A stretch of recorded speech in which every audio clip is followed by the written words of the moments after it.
해외 감동 실화. 나는 할머니가 남긴 유품을 정리하던 중 낡고 빛바랜 일기장을 발견했다. 가죽으로 된 표지는 세월의 흔적이 가득했고 안쪽에는 누렇게 변색된 종이들이 빼곡히 채워져 있었다. 나는 조심스럽게 첫 장을 넘겼다. 그리고 거기에는 할머니가 어린 시절 전쟁 속에서 아버지를 잃어버린 이야기가 적혀 있었다. 1942년 3월 12일. 오늘도 아버지를 기다린다. 아버지는 전쟁에 나가셨지만 나는 그분이 언젠가는 돌아오실 거라고 믿는다. 나는 페이지를 넘기며 점점 더 깊이 빠져들었다. 할머니는 어린 시절 전쟁이 한창이던 시기에 가족과 함께 작은 마을에 살고 있었다.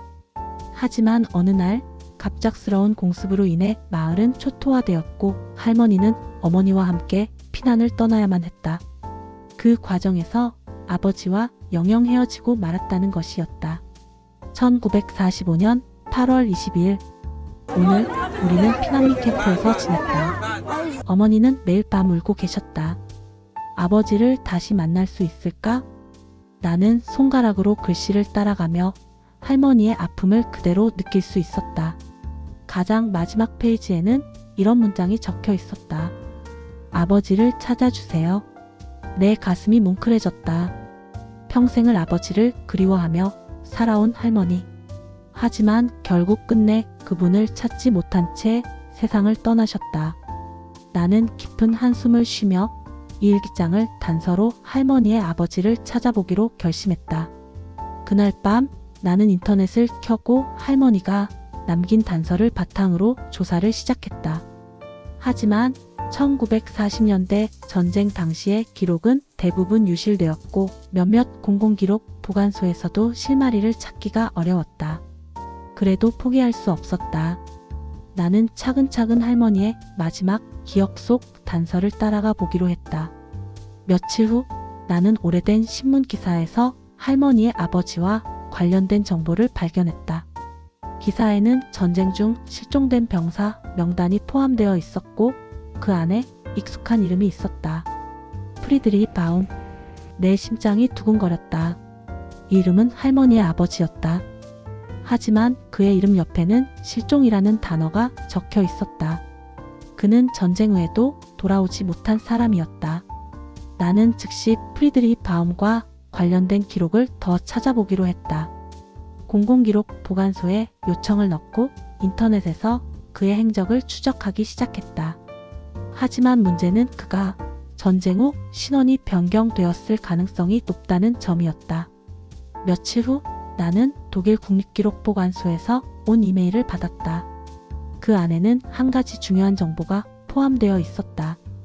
프리드리히 바움이라는 이름은 1946년 이후 변경되었습니다. 그는 전쟁 후 강제 이주되었으며 이후 행방은 불분명합니다.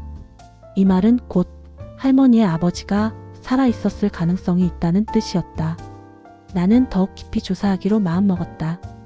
그리고 마침내 한 노인의 기록에서 익숙한 특징을 발견했다. 그의 이름은 바뀌었지만 출생지와 신체적 특징이 일치했다. 그는 전쟁 후 다른 나라에서 새로운 삶을 시작한 것이 분명했다. 나는 그를 찾아야 했다. 할머니가 생전에 찾지 못했던 아버지를 대신해 그분이 살아 계셨는지 확인해야만 했다. 나는 독일에서 프랑스로 건너가 할머니의 아버지가 강제 이주된 기록을 확인했다. 그의 새로운 이름은 필립 바우어였고 그는 전쟁 이후 프랑스의 작은 마을에서 새로운 삶을 시작했다는 단서를 찾았다. 그의 이름이 바뀐 이유는 당시 난민들이 신원을 보호받기 위해 개명해야 했기 때문이었다. 나는 프랑스의 한 작은 마을로 향했다. 그곳에서 오래된 주민기록을 조사했고 마침내 그의 행방을 찾을 수 있었다. 필립 바우어라는 이름의 남성은 한때 그 마을에서 살았고 나이가 들면서 한 수도원에서 조용한 삶을 살았다는 사실을 알게 되었다. 나는 수도원으로 찾아갔다. 그러나 도착했을 때 수도원의 수녀님은 조용히 말했다. 필립 바우어님은 몇 년 전 이곳에서 돌아가셨습니다. 내 가슴이 무너지는 듯했다. 하지만 수녀님은 나에게 조심스럽게 작은 나무 상자를 건넸다. 이건 그분이 남긴 것입니다. 마지막까지도 가족을 그리워하며 간직했던 물건이에요. 나는 떨리는 손으로 상자를 열었다. 그 안에는 한 장의 사진과 손으로 직접 쓴 편지가 있었다. 사진 속에는 젊은 시절의 필립 바우어, 즉 할머니의 아버지가 있었다. 그리고 편지에는 이렇게 적혀 있었다. 딸아, 나는 평생 너를 그리워했다. 너를 두고 떠나야 했던 그날 이후 단 한순간도 너를 잊은 적이 없다. 만약 이 편지를 읽고 있다면 나를 용서해 주렴. 나는 항상 너를 사랑했다. 눈물이 흘러내렸다. 나는 이 편지를 할머니가 생전에 받아볼 수 있었다면 얼마나 좋았을까 생각했다.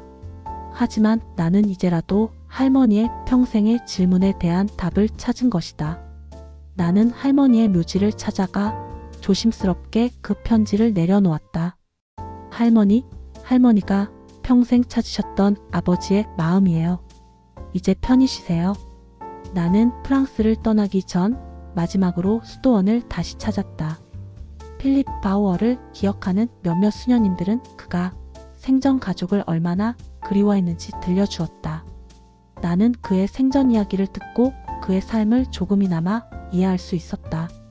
나는 할머니의 가족들에게 이 모든 사실을 알렸고 가족들은 함께 할머니의 묘지를 찾아갔다.